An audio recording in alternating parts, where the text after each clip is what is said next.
Hi, Willow. I just wanted to show you what I'm seeing. So I went into the version history, and here on September 14th, I can see that you are in it, but when I go to foreshadowing, there's nothing there. So the editing version, even that one, I'm not seeing anything. So I'm going to go to the one September 14th. Um, Later on. Well, let's go up to September 15th and just see if there's anything there.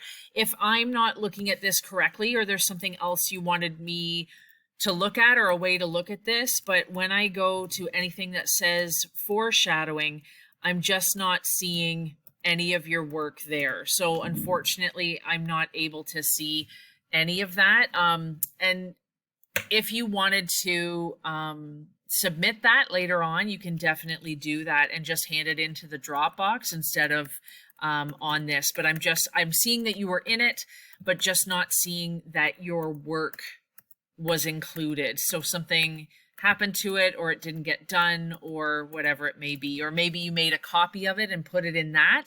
I'm not quite sure. So if you want to check around your drive and see if you can find anything else or any other evidence of it, then I'll still absolutely accept it. Thank you.